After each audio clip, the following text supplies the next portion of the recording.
It maintains the speed attained for 60 seconds, after which it is brought to rest. After which it is brought to rest in 20 seconds. The body maintains the speed attained for 60 seconds, after which it is brought to rest in 20 seconds. Draw the velocity time graph of the motion using the information given above. So question. The question is that draw the velocity time graph of the motion using the information given above.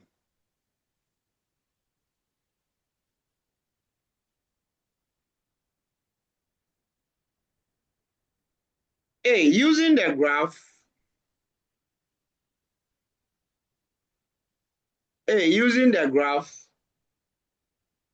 calculate I, maximum speed attained. Using the graph, calculate maximum speed attained during the motion. So the first question is that you have to use the graph to calculate the maximum speed attained during the motion. II, average retardation as the body is being brought to rest. Average retardation as the body is being brought to rest. And III,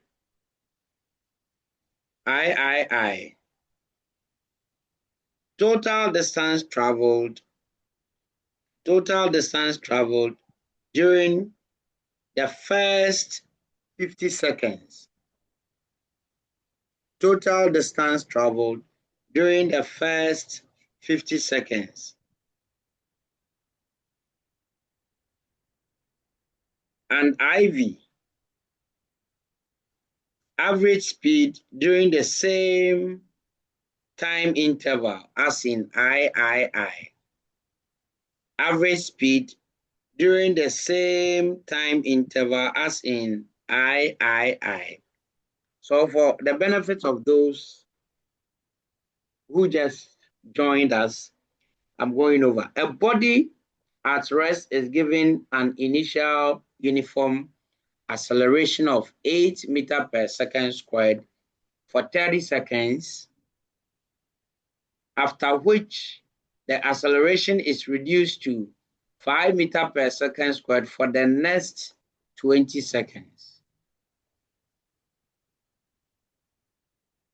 The body maintains the speed attained for 60 seconds, after which it is brought to rest in 20 seconds. The body maintains the speed attained for 60 seconds, after which it is brought to rest in 20 seconds. Draw the velocity time graph of the motion using the information given above. A, using the graph, calculate I, maximum speed attained during the motion. Maximum speed attained during the motion. II, average retardation as the body is being brought to rest.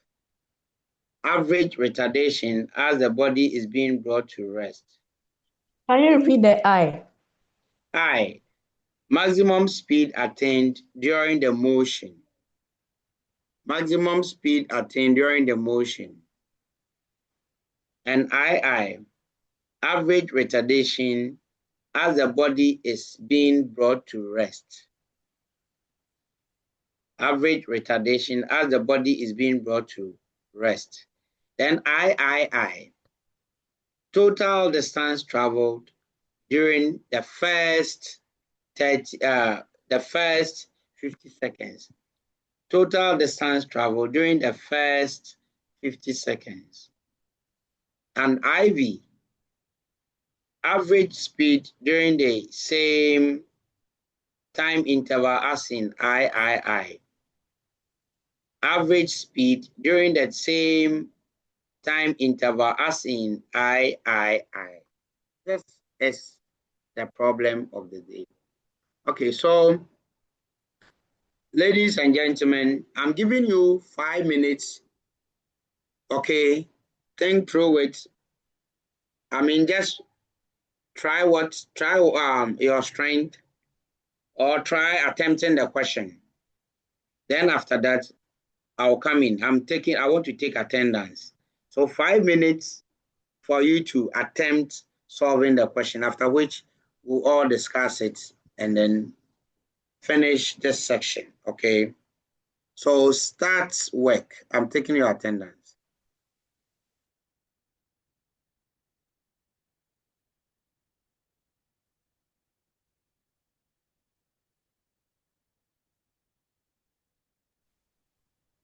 Please, you can be sharing ideas. Okay, discuss as to what to do within the 5 minutes. So let me get that interactiveness from you.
Okay, so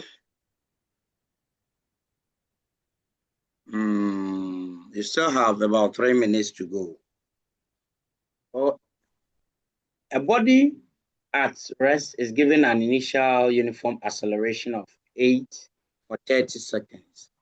So Abdurrahman, please do not write on the board, okay?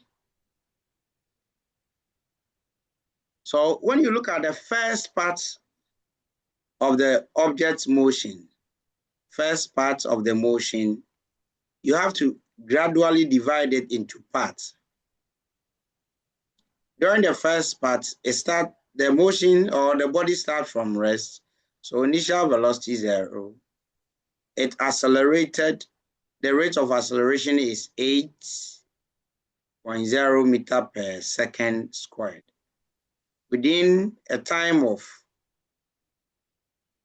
30 seconds.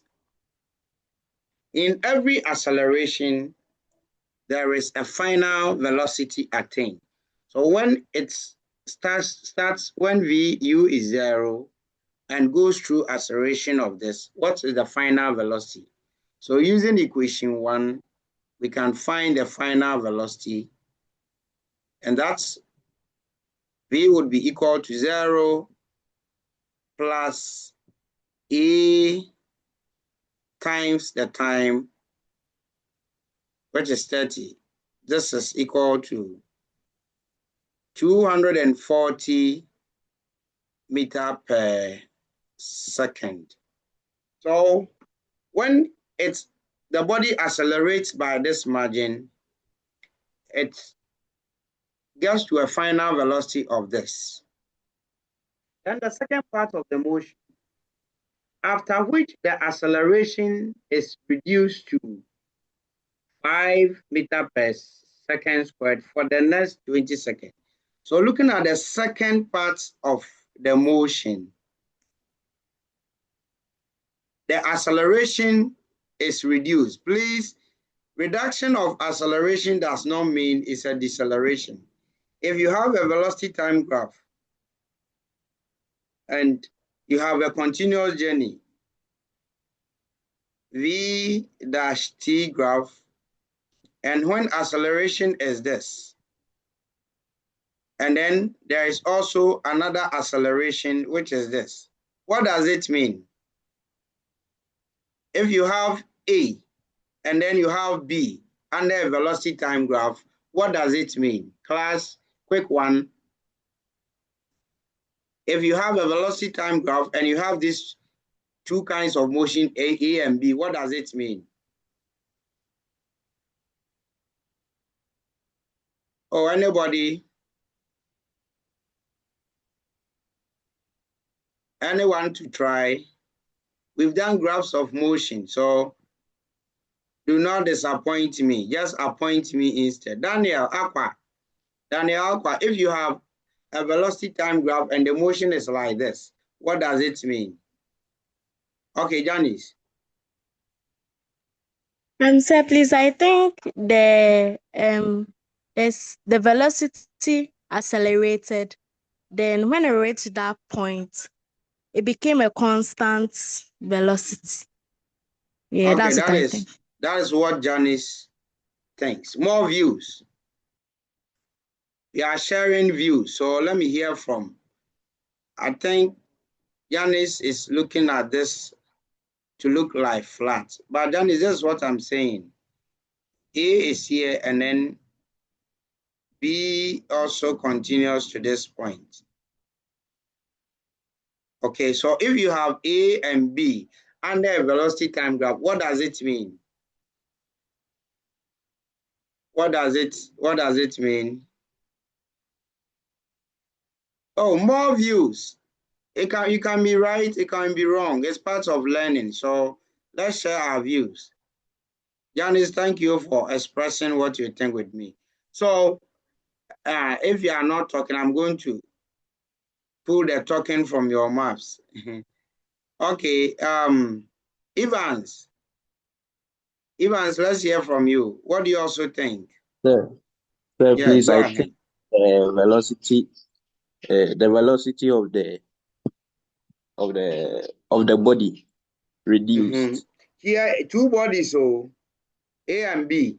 So under velocity time graph, if you have this, what does it mean? So is it two bodies, two different bodies? Yes. Oh, fine. It's like let's pick it as a continuous motion. So in this case, one body. Okay. If at a point we have this, and then we have B, what does it mean? Okay, because of time, let me come in. So if a body is moving, okay, Inshira Minta, you are itching to say something. Inshira Minta, you still can. I think body A's movement, body A is going through uniform acceleration, but body B is going through non-uniform acceleration. As in the acceleration has reduced. Inshira, that is different though. It said it is the same body. Its motion is continuous. Okay, so sir. Instead of A and B, let me make it A for us to know that there is one body. Okay, but what does it mean? If you have this kind of motion, what does it mean? Okay, let me pick it up from here. What it means is that, you see, if you have a velocity time graph, the slope of a velocity time graph is equal to what? Class, the slope of a velocity time graph is equal to what? Go ahead. Enoch, go ahead. Enoch, go ahead and answer. It's equal to the acceleration. Okay. So when you have a velocity time graph and you determine a slope, the slope would give you the acceleration. So here, what it means is that the acceleration of the body at this point, this is slopey than this part, okay? So over here, the acceleration is reduced because the slope is less steepy. Okay.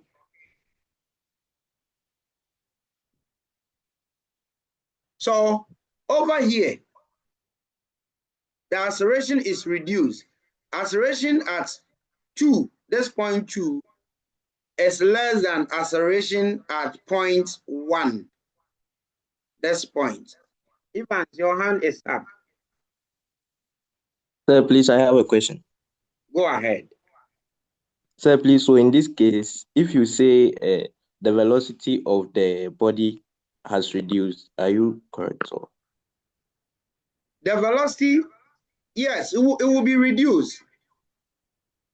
Okay, so in this case, the velocity is the same as the acceleration. No, you see, it's a graph of velocity against time. So let's take this part of the motion. When it starts, the motion starts, velocity is 0. As time increases, what is happening to the velocity? Per the diagram on the board, as time increases, what is happening to the velocity? Isn't it increasing? Yes, please. Good. So as time increases, velocity is increasing. Once it's a straight line, it means the velocity is increasing at equal intervals with time. That is why we even had a straight line. Is that okay? And when you find the slope, you have the acceleration from maybe point O to A. Then, because it's a continuous motion, we have another section from A to B. A to B, let's see, as time increases, what is happening to the velocity? From the graph, what is happening to the velocity as time increases? Is it increasing or decreasing? Decreasing. Come again. Sir, please, it's decreasing. No, you are not looking at it. Oh. Don't compare it to the first part. Okay, it's increasing. It's increasing. So because it's increasing, we are saying the body accelerates from A to B, but this its rate of acceleration is less than from O to A. Are you okay? Yes, please. So on a velocity time graph, if acceleration is lesser, the slope is reduced. It's less, the line is less steeper. That's all that we are saying. Are you clear? Yes, sir. Thank you. Okay.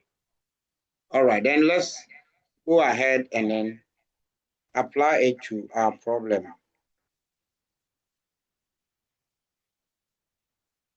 So during the second part of the motion, we are told the acceleration is reduced to 5. Earlier it was 8, but I'm stressing on this because you can easily take that as a deceleration. So we got to a velocity of 240. Then the acceleration was reduced. So when in the second part of the motion, the initial velocity u is 240. Then the acceleration is reduced to 5.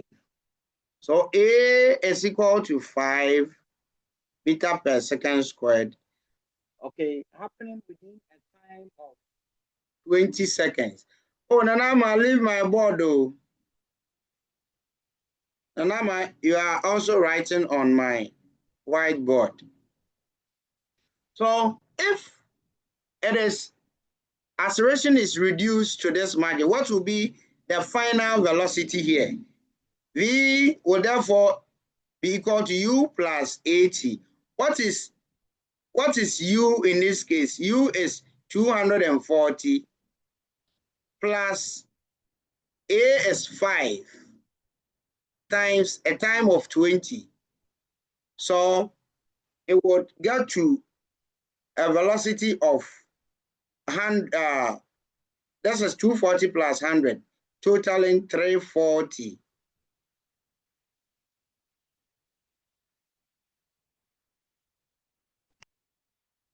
Then from there, the body maintained the velocity.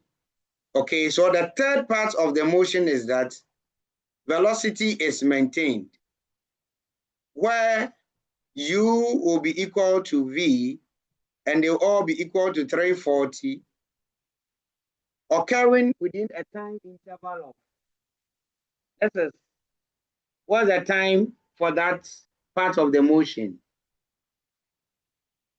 That's 60 seconds. So t is equal to 60 seconds. Then the final part of the motion,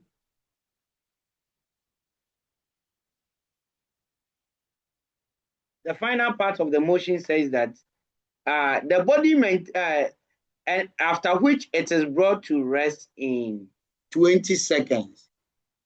After which it is brought to rest. Okay, so when I'm coming in, when u is 340, v will be 0, and t would be 20 seconds. Farida, go ahead. The third part again, I don't get it. Come again. Please, can you take the third part again? I don't get it. Okay, you see, the third part of the motion talks about where the velocity is maintained. The body maintains the speed attained for 60 seconds. Okay, if you maintain the speed for that long, it means at that part there is no change in the speed. The speed is kept constant for 60 seconds. That is what it means. But are you okay? Yes, please. Thank you. Okay. Then the uniform deceleration. So let's go ahead and plot the velocity time graph for this motion. I want to use the same page to do that so we can continue. So when you are given set problems, please listen, try and then listen to every part of the information given to you. If you misinterpret whatever you've been given, you get it wrong. Hello, sir. Hello. Sir, please. How come the 240 Yes. the two the how come it has been changed to the How come the acceleration is reduced yet the velocity is 340? Is that not your question? Darius, Yes, sir. is that the question? Sir, please, I don't hear what you said. Oh. Okay, go ahead with your question. Darius, please hurry up. At the first part, Yes. yeah, it was V is equal to 0 plus Plus 3 times 8. 8 Yeah, 0 times 80, times, which is and you 240. got, yes. So why didn't you write the 240 at the V side? Yes, during the first part, 240 is the V here. Then during the second part, it is a continuous motion. So the final velocity of the first part becomes the initial velocity for the second part. That is why here I have U is equal to 240. Are you okay? The final velocity during the first part becomes the initial velocity during the second part because it is a continuous motion. Yes, sir, please, I'm okay. All right, thank you. So let's I'm okay, plot. but But sir, the third part, okay. you wrote initial velocity Is equal to equal final to velocity, and they are equal equal to to 340. Yes, you are not clear with that. Yes, because you said that the final velocity will change to the initial velocity because Okay, it's a so continuous process. Darius, listen. V2 S 240. V2 will be equal to U3 during the third part of the motion. So let me even clear this whole thing. U3 is equal to 340. And so let's look for V3. During the third part, the information says that the body maintains the speed attained for 60 seconds. So Darius, how do you understand this part of the statement? The body maintains the speed attained for 60 seconds. How do you understand it? The speed that the body was moving at with it moved with that same speed for about 60 seconds. Exactly. So it means that the initial, within the time interval of 60 seconds, the initial velocity will be equal to the final velocity. So V3 would also be 340. That is how come I indicated that U is equal to V at the third part of the motion. Darius, are you okay? Yes, sir, please. All right. So let's quickly plot. Our speeds we have a start from rest, so 0, then go to 240. Then the maximum speed during the whole motion, 340. So please, if something is also not clear with you, just as Darius did, do not also keep it. Your question can, help somebody. Okay, your question can help somebody so much. So do not keep it. So what is the time? Initial time is 30. From 30, during the second part of the motion, we have a time of 20. So 30 plus 20 would be 50. So 50 here. Then the third part of the motion, we have a total time of 60. So 60 plus 50 must give us 110. I'm just sketching something out. Then the final part where we had that uniform deceleration, we have a time of 20 seconds. So 20 seconds plus the 110 would give us a total time of 130. So let's now plot our motion. All right, so the motion starts from rest, accelerated by that margin. So let's look for the interception.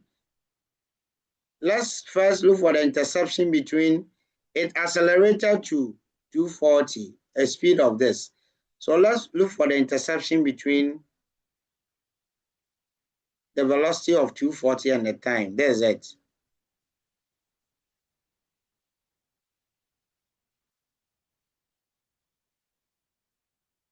So this is the first part of the motion. Then the acceleration is reduced to 5. Acceleration reduced to 5.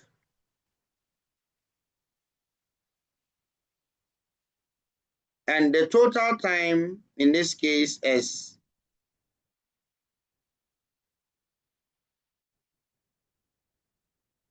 50. We have here as a point of intersection.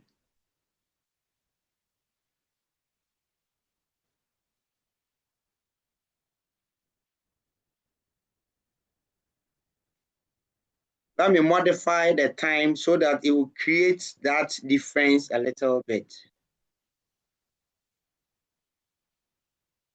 So let me bring 50 here. So 50 is here, so that we can get that distinction. So plus 60, let me, 110 is here, then good.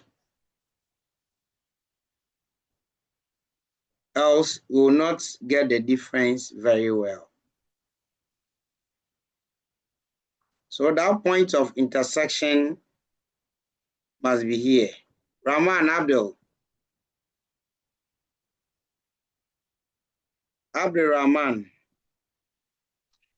Please, I'm not getting how you are plotting the graph. Okay, I'll go over. Don't worry. Let me finish and go over. Okay. Then the third part, the speed is maintained for 60 seconds.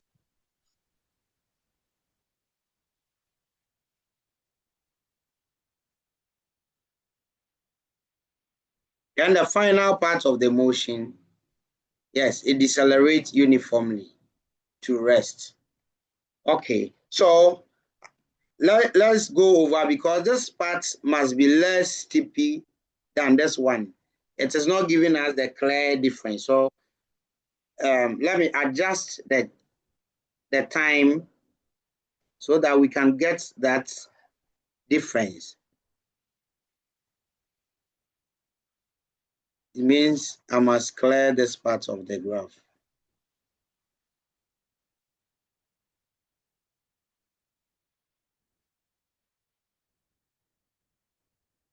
So we can extend code.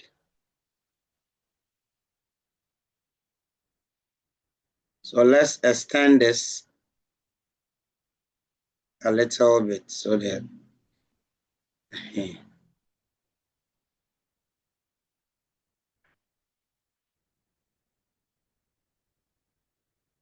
so the first time is 30, then 20. That is why when you are doing this, you must divide your time very well. Let's make it 50-50. So if this is even 20,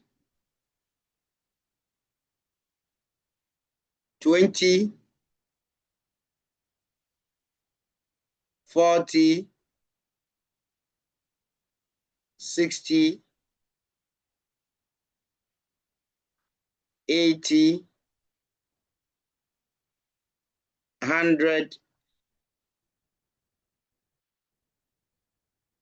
120, and then 140 is here. Good.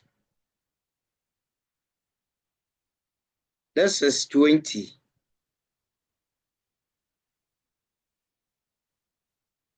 So 30 will be half of this. Half of this.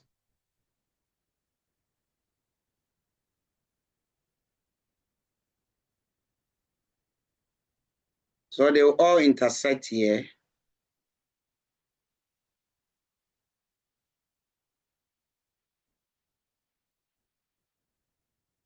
Then 20, 30 plus 20, 50 will be here.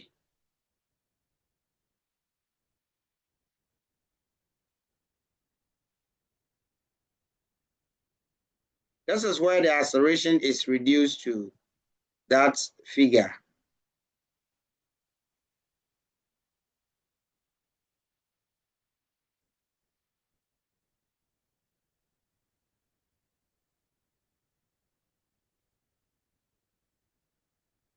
Okay, so when we join, we have this. Then we have this. Then 50 plus 60, 110. 110 must be somewhere here.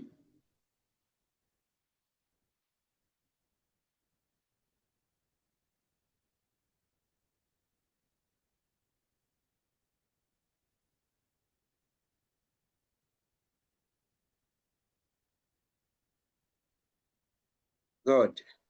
Then finally, uniform deceleration till the body comes to rest.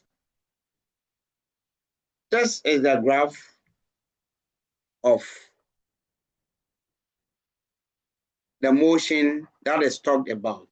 Then using the graph, calculate the maximum speed attained during the motion. Of course, from the graph, the maximum speed attained during the motion will be 340 meters per second. Okay, so that is what we record. Then II, average retardation as the body is being brought to rest. Class, help me calculate the average retardation. The average retardation or deceleration as the body is being brought to rest. Start work. Francis. 17 meters per second square. You had 17 meters per second squared. All right, let's have somebody to second. If go ahead. Once your hand is up, please go ahead. Please, 17 meters per second square. Okay. Then let's confirm if truly it's 17. So the slope under a velocity time graph would give you the acceleration. If the slope is negative, it means that it's a deceleration. So for average retardation, I'll look at this slope. So the acceleration, which is equal to change in vertical, 340 minus, okay, the final is 0. The motion is coming to a stop. So acceleration is V minus U all on T. When the body comes to a stop at this point, velocity is 0. Final velocity is 0. Initial velocity is 340. This divided by the time interval there, which is 140 minus 110, and that is 30. So minus 34 on 3. What is 34 on 3? What's 34 divided by 3? Oh, I'm listening. Those of you who calculated it, please share. Yes, Maria. 11.3333. 11.3333. Oh, let's check the time interval. So 140, this is, okay, I'm coming. Oh, it's not 140. It should be at 130. 130. It took 20 minutes, 20 seconds. So it should be at 110 plus 20. So this must be 130. It's here. So let's correct it. So it should be here. It should end at 130, but because we made it 2020 interval, so this will be divided by 20, not 30. Good.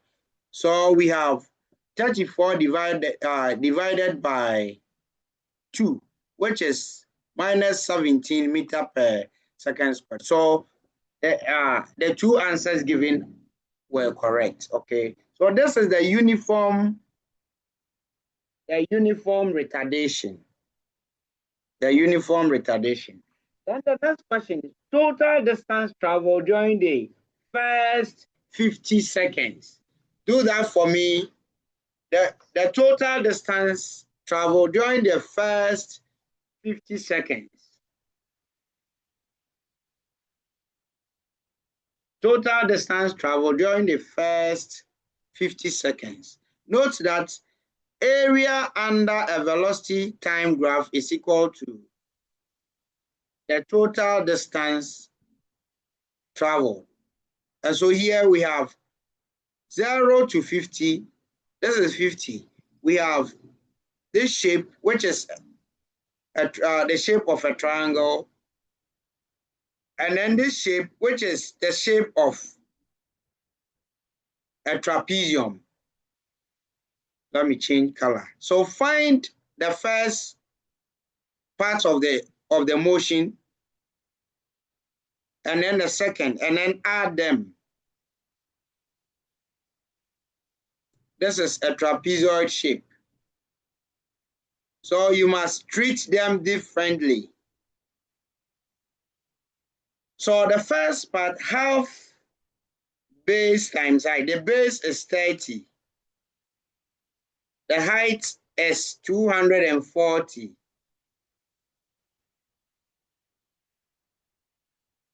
Yes. What is this? Will go into this 12. So 120 times 3. 120 times 30. 3600 meters. Isn't it, class? Yes. All right. Then the area of the trapezium. So this is for 1, this shape, 1. Then 2. 2, we have half A plus B times the height. A is this side. B is from this point to this point. This is B. Then H is this height. The perpendicular vertical height to both A and B. So this is H. Now from the graph, what is the value of A? From the graph, what is the value of A? Anybody? Yes, Enoch. Say please 240. 240, and B is 340. What of H? What of H? Yes, Francis. 20. Go 20.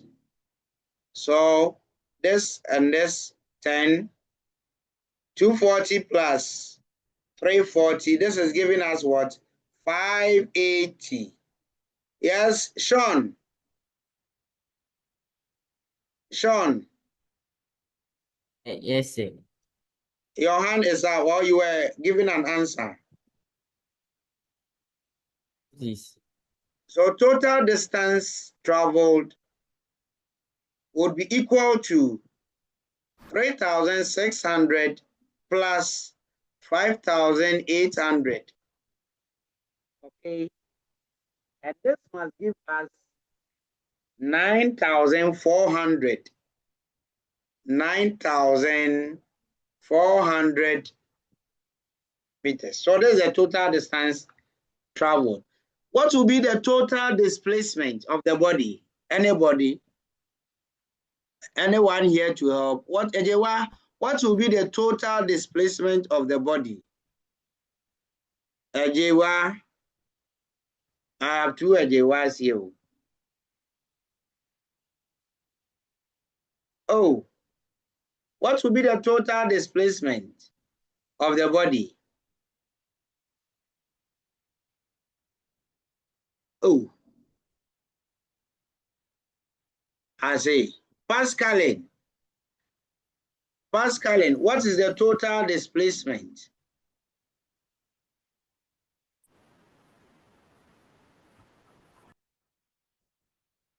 Pascaline, talk. Anybody to try total displacement?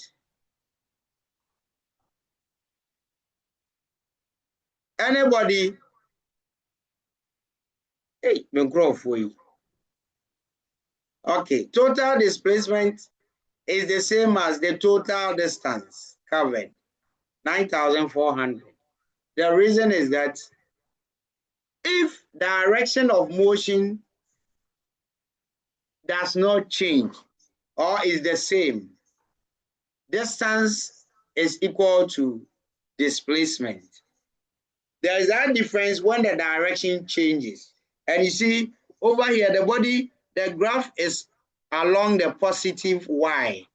If we had something along the negative y, we would have calculated the area below and subtracted from the distance above, and that will give us the displacement. Class, are we okay? Are we okay with the explanation? Yes, sir. Okay, please, whenever you are asked to express your view or contribute, do not just go ahead, do so. Whatever comes to your mind, do that. Okay, we are learning. We are learning. Okay, so the last question, the average speed during the same time interval. The average speed during the same time interval. Yes. Average speed. Francis. 188 meters per second. Exactly. 188 meters per second. So we are talking of during the first 50.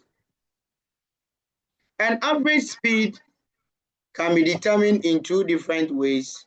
Total distance covered over the total time taken. So V average. This is equal to, when we determine the total distance from 0 to 50, we had 9,400 divided by the total time here is 50. So 940 divided by 5. Please calculate this for me. 940 divided by 5. 188. Of course, 188 meters per second. Yes, per second. Now, the icing on the cake is that help me determine the total distance traveled by the body. The total distance. Don't forget, this 9,400 is from 0 to 50. Help me determine the total distance covered by the body during the whole motion. Start work.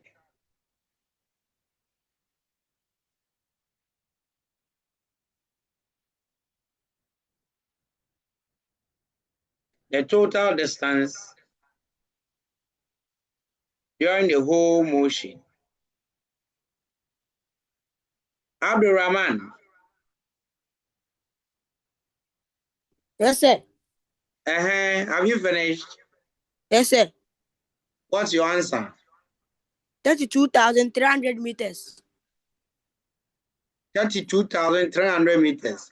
Okay, I'll put that down. Zion, are you there? Okay. What's the total distance? Okay, finish it and then get back to me.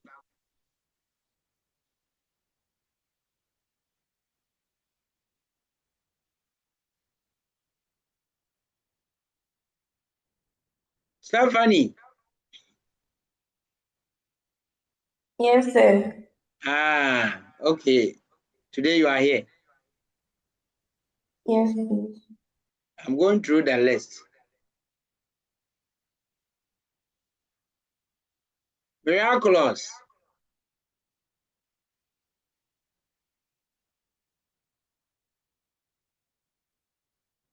Manuela Essien.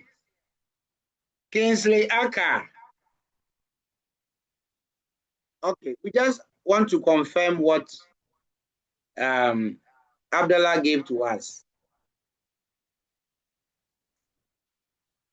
So please, we have from 0 to 50. We have 0 to 50. Let's figure out from 50 to 130. So we have this shape, which is the shape of a rectangle. This shape.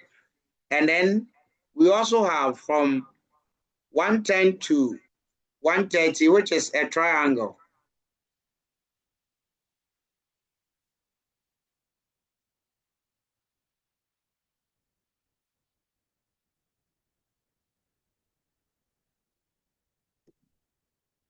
So from 150 to 110,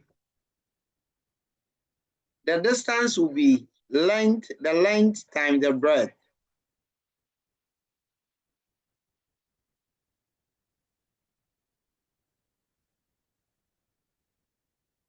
So L times B. L is equal to 340. Abdurrahman.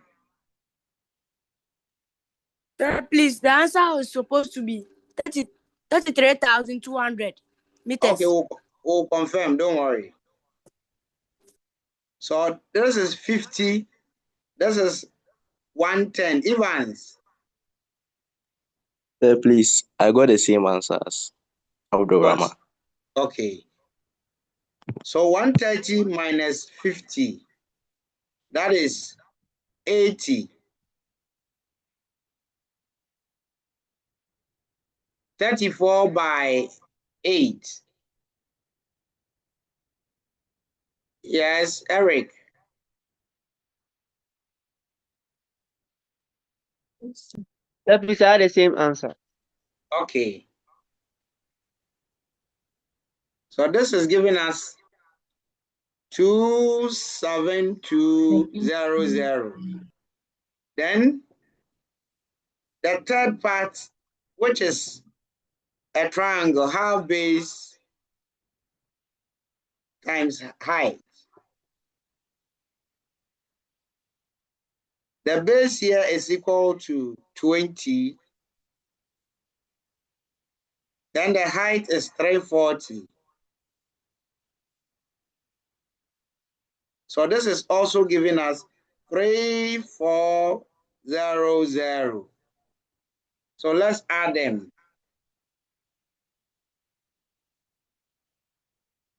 3400 plus 27200 plus 9400.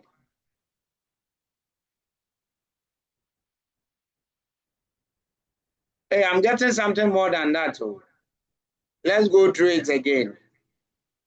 9400. Evans. Evans.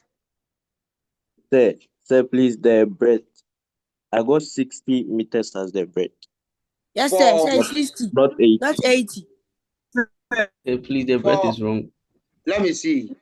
What's of the The length is, this is 110 minus 50. Yes, Isn't sir. it? Yes, sir. And what is 110 minus 50? That's 60. Yes, sir. Thanks for the correction. Oh. You're welcome. That's the indication that you're also following. So that is 20,400.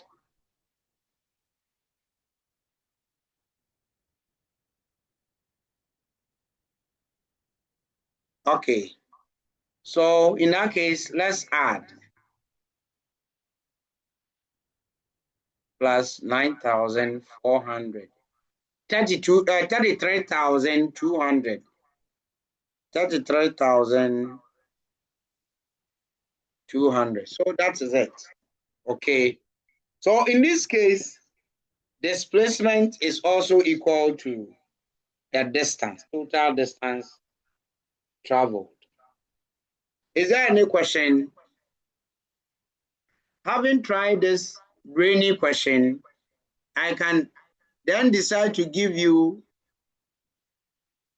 questions of different strength. Asida? Yes, sir. Sir, please, I have a question. Okay, Asida. Sir, please, at the third part, the one that you shaded that you've written through, please, I wanted to ask that how did you get the 80? Because here was one. No, I got 10. It's 60. I wrote 80 and some of you corrected it for me. So it's 60.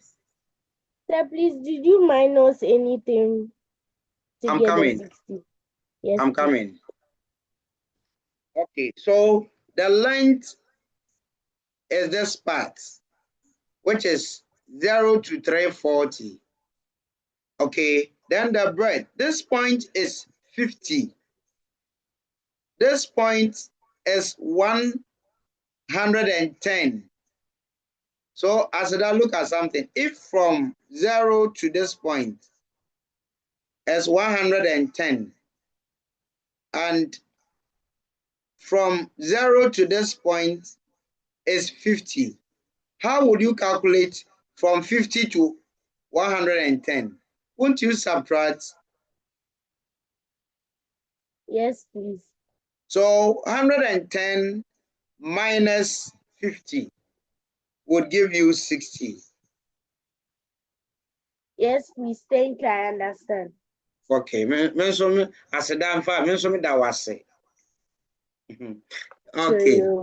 Okay.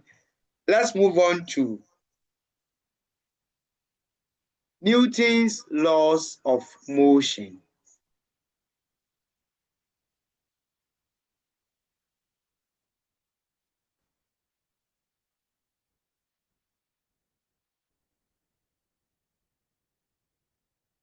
Class, I want to start this with a question to you. The first question is that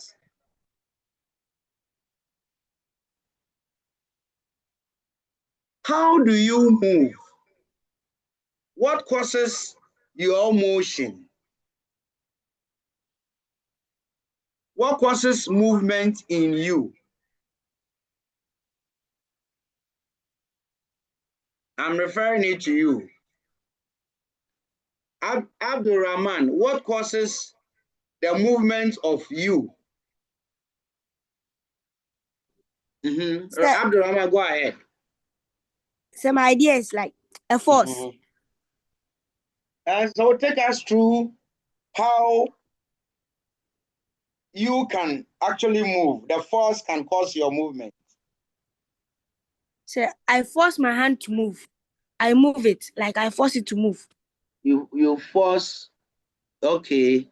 More views. Thank you, Rahman. Justice, sorry. Justice. How do you move? Sir, for instance, walking. With the help of friction force, you can move from one place to another without slipping or falling. Okay. So, friction. All right. The ladies must also talk because they also move around. Justice. Okay, Isaac. Isaac, let me give the chance to Parkwesi. Parkwesi, let's hear from you. Sir, please. Gravity. Gravity holds you so that maybe you are walking, you don't fall down.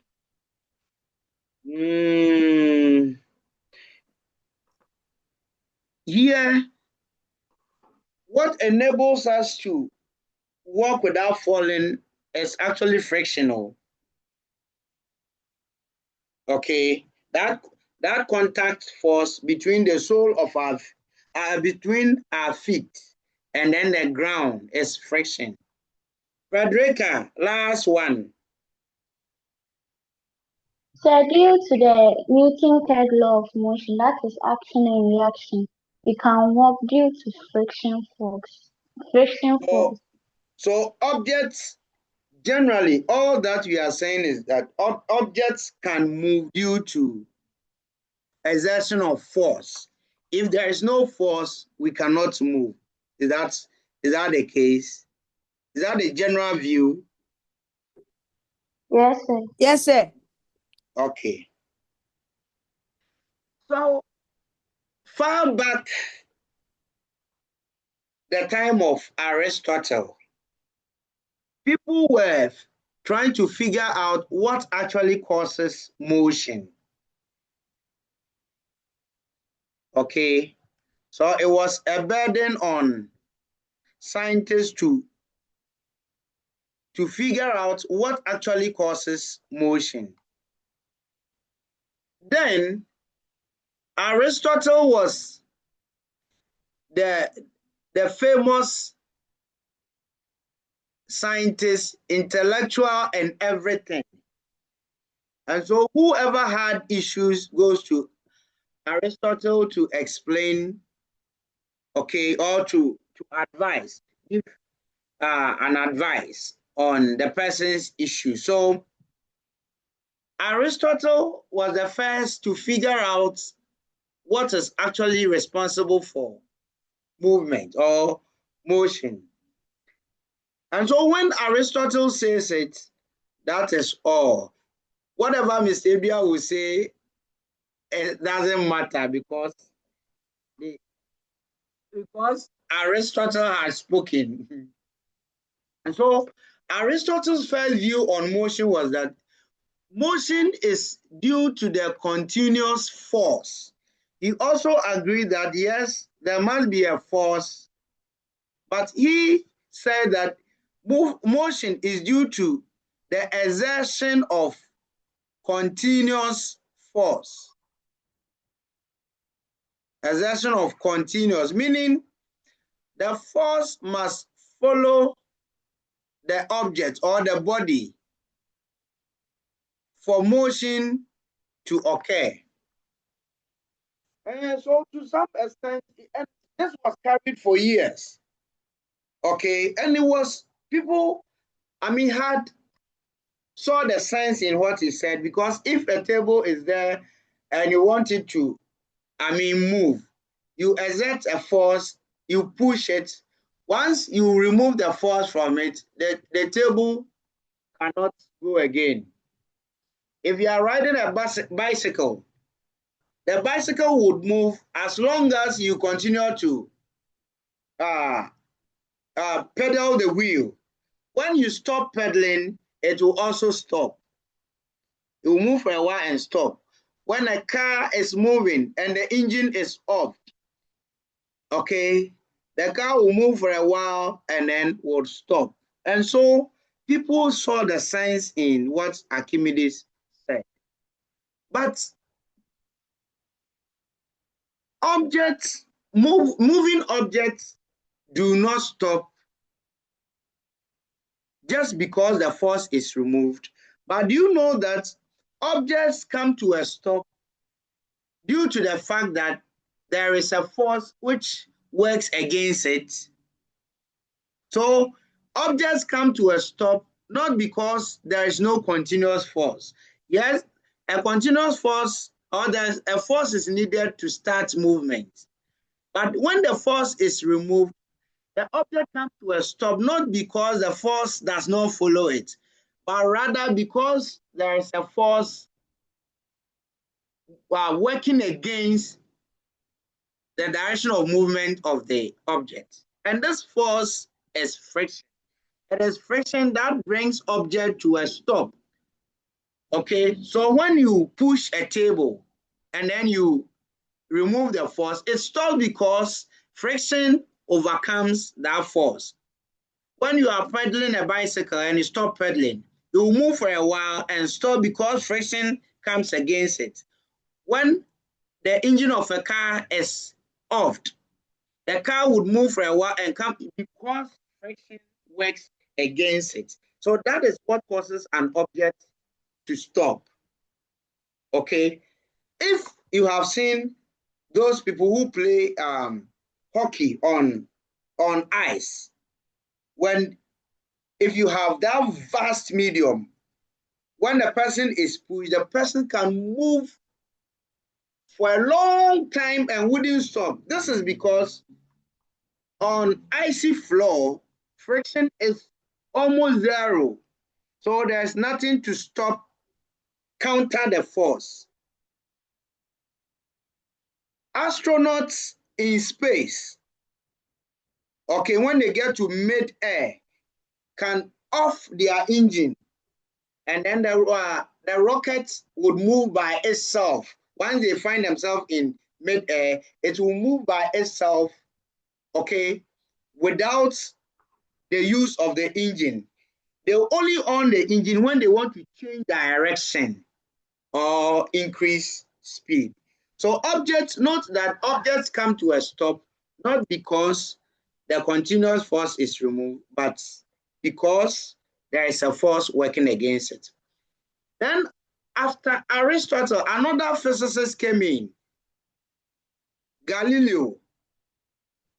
Galileo also conducted a simple experiment to also share his view on what actually causes motion. And his simple experiment was that he picked a stone and then projected the stone in air. And his conclusion was that, you see, yes, force is needed to cause the movement of the stone, but the stone could move in air without the continuity of the force being exerted. It was applied once, it moved and could go for a while, trying to, confirm the fact that we do not need a continuous force for an object to move, but we need a force to move an object. We need a force to increase or decrease the velocity or the speed of an object. We need a force to also change the direction, okay? So this is where we need a force. We need a force to move an object. Once the object is moving, it will move, maintain that velocity. However, if you want to change it, increase or decrease the velocity, you need extra force to do that. If you want to change the direction of an object whilst it's in motion, you also need a force to do that. But we do not need a continuous force. Then finally, Sir Isaac Newton put together the views of Aristotle, the views of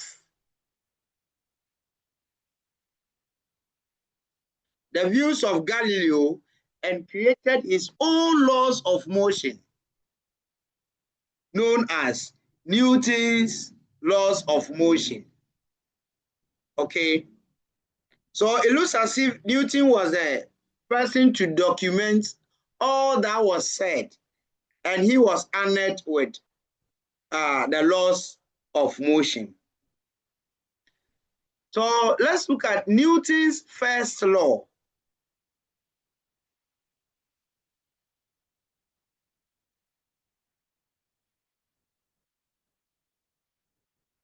Of motion. Newton's first law of motion in summary. Okay, let me put that into explanation. When we finish, I'll give you notes on that.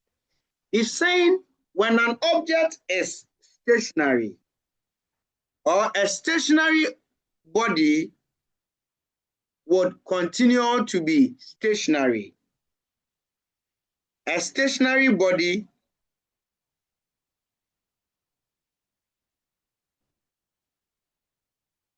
will continue to be stationary. And a moving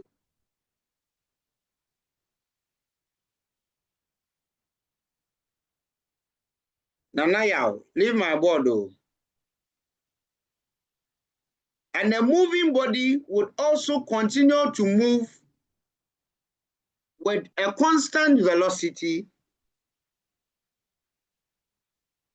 Okay, and a moving body would continue to move with a constant velocity and in a straight line unless an external force acts on it.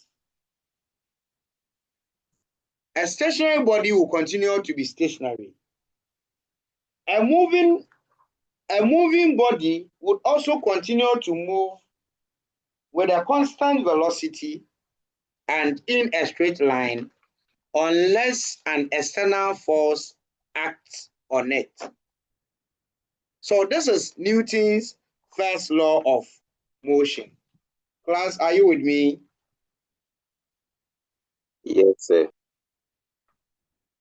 So when he's basically saying that when a body is stationary, it will continue to be stationary.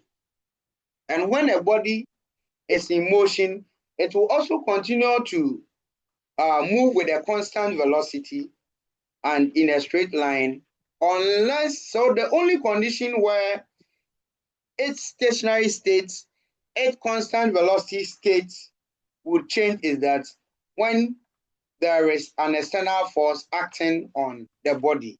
So a stationary body will continue to be stationary, and a body in motion will also continue to move with a constant velocity and in a straight line unless an external force acts on the body. Then the second law of motion, Newton's second law of motion. Okay, so let's put that into a refined sentence. The first law. Earlier, I just gave you an explanation, but let me give you a very refined statement of Newton's first law of motion. A body will continue in a state of rest. A body will continue in a state of rest or move at a constant velocity unless acted upon by an external force. A body will continue in a state of rest or move at a constant velocity unless acted upon by an external force. Are we okay? In short, we can also say that a change in the velocity of a body is caused by a force. A change in the velocity of a body is caused by a force. Abdul Basit. A change in the velocity of a body is caused by a force. Then 2, Newton's second law of motion. Newton's second law of motion. The second law of motion also determines what happens when that external force is applied. In the first law, we are just saying that for a change in the velocity of a body to occur, there must be an external force or a force. When that force comes in, okay, when that force comes in, what happens? The speed will change. If a body's speed is changing, technically, how do we describe that? If a body's speed is changing, technically, how would you describe it? One word to describe here is justice. Listen, it's accelerating. The body is accelerating. So all that Newton's law, second law is saying is that the application of the second law causes, I said second law, the application of an external force causes the acceleration of a body. Okay, so the second law basically measures the acceleration when the external force is applied on a body. So Newton's second law of motion can be described as acceleration of a body,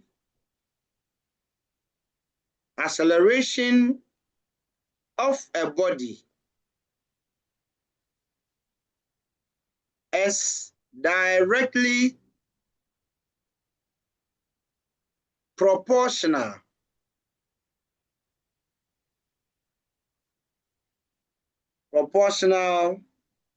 to the external force applied.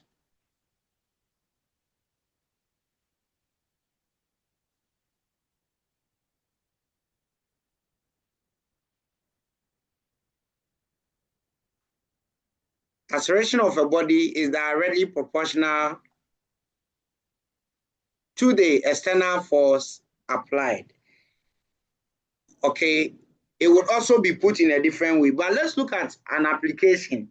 You see, if a car breaks down on a road and I ask Darius, oh Darius, can you help me push? When Darius comes over, the chances of him helping out is very, very slim. So naturally, what we'll do is that we'll ask for a lot of people to come on board. As a lot of people come on board, what we are doing is that you are increasing the force that is to be exerted on the body. So if Darius alone would not cause a change in the speed of the car, when a lot of you come on board, you will see the car's velocity changing. If the car velocity changes, it means the car is accelerating. Yes. So we can say that the acceleration of the car is directly proportional to the forces that were exerted on the car. That is why that number of people were able to move the car. Please, are you okay? So in Newton's second law, all that we are saying is that every acceleration will require an applied force. The second law can in other books is also stated as this: the rate of change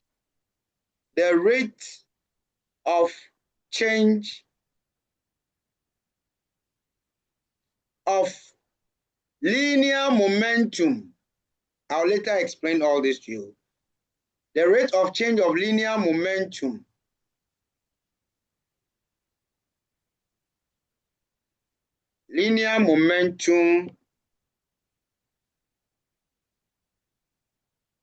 I'm coming in. I think I have. Okay. The rate of change of linear momentum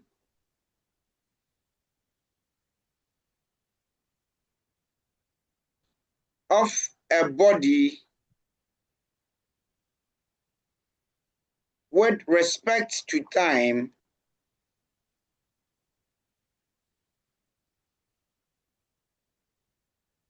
is directly proportional to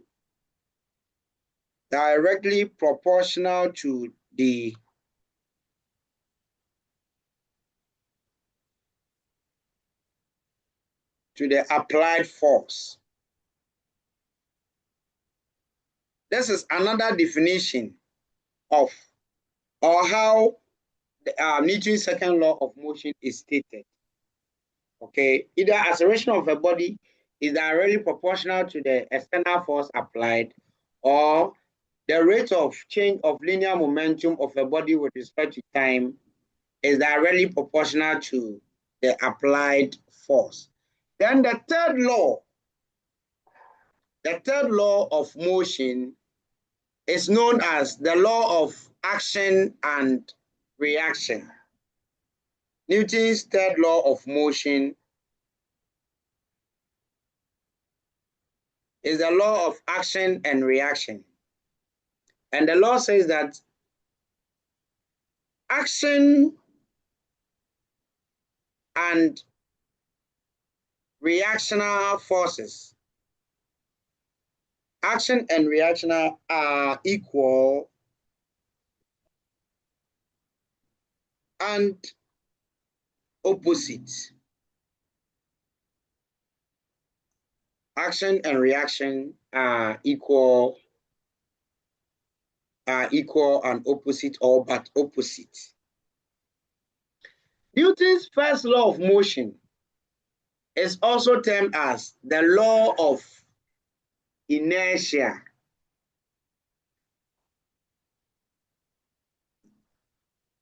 So which of the Newton's laws of motion is also known as the law of inertia? Class, which of Newton's laws of motion is also termed as the law of inertia? Darren. It is the third law. Okay. No, the law of inertia. Alexandra. The first law. The first law. Good. Why is it also known as the law of inertia?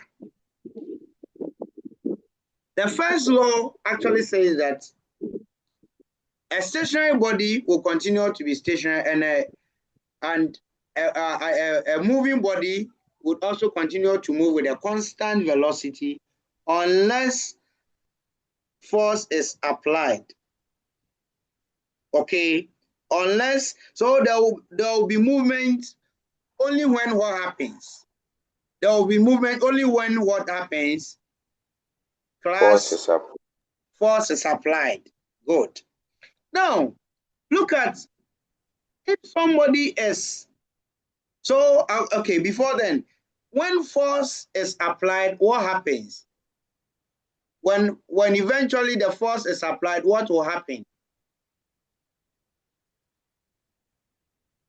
Go ahead. If you are ready, just go ahead to share.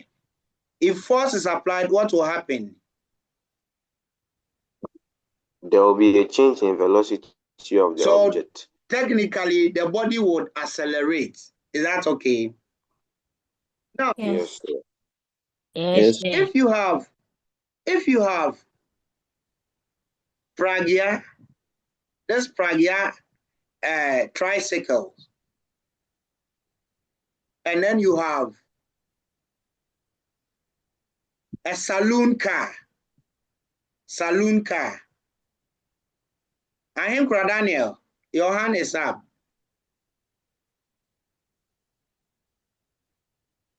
Sir, please, I just joined. Sir, please, I just joined. Hey, then you've lost too.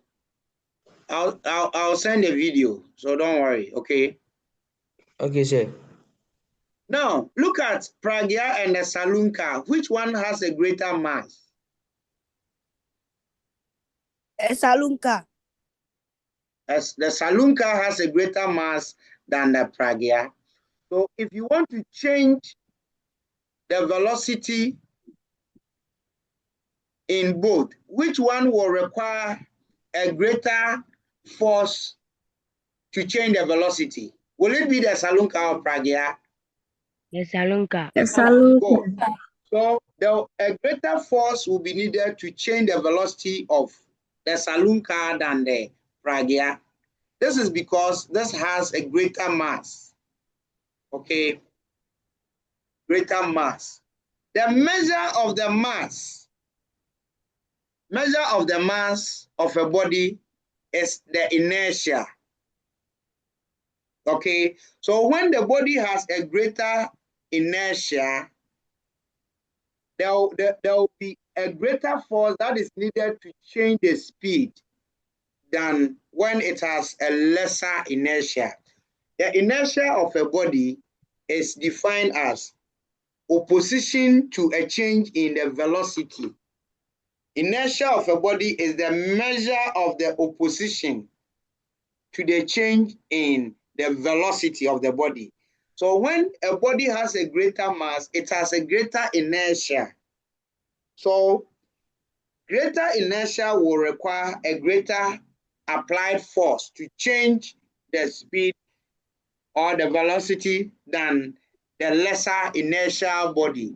And this is the reason why the first law is also termed as the law of inertia, because the measure of the inertia also determines the measure of the force needed to change the velocity. Please, is there any question? And the third law is also known as the law of action and reactional forces. Okay, the law of action and reactional forces. We'll look at applications of the first law, the second law, and the third law. How the first law is applied, how the second law is applied, and the third law is also applied in our daily life activities, not just in how do we apply the first law. The first law, for instance, we have barely 2 minutes to end the lesson. I wish we have all day. The first law is applied in, you see, you know why when you board the bus or when the double-decker buses, passengers are not allowed to stand in the upper deck. Please, do you know what the double-decker buses are? Yeah, please, Yes, no. sir. Oh, Yes, no. This Metro Mass See, buses, yeah. this Metro Mass buses with 2 decks. You can board the upper deck and then the downward deck. Oh, it used to be very popular in Accra. There were a lot of buses, double Some of us are not in a crowd. Anyway, okay, I'll look for a video on this and show to you. Okay. In our hometowns. Don't worry, I'm also in my hometown. So I'll look for a video and then show it to you in our next meeting. Whenever you are even in a bus, not necessarily double-decker buses, but in a bus, you must always be holding to that string within the bus. You can't just stand without holding on anything, else you either be thrown forward when the bus begins to move, or you will be thrown backward when the driver applies the brake. That is why in buses, there is something to hold on to whenever you stand in a bus, okay? So, as I said, we'll talk about applications of the first, second, and third law, and you understand all this. Our time is already up. It's already 3:15. Class, this is where we end today's lesson, and we will continue next week, okay? Please, your assignment, I'll actually reinforce on what to submit to me as an assignment. Until then, may the good Lord be with you. Take care of yourselves and bye-bye. Please subscribe to the channel. Subscribe to the channel. Lionel. Okay. Hey, you people have started writing on my board. Farida, share. People are writing. Oh. Please, the assignment solution. The assignment to the. Yes, I will. Hey, I said leave my board alone. I'll send the assignment. Okay, it's already on a page, but I'll reinforce it so that you know what to do. All right. Okay, bye-bye. Bye. Lionel. Bye. Okay. Bye. Bye. Bye. Bye. Bye.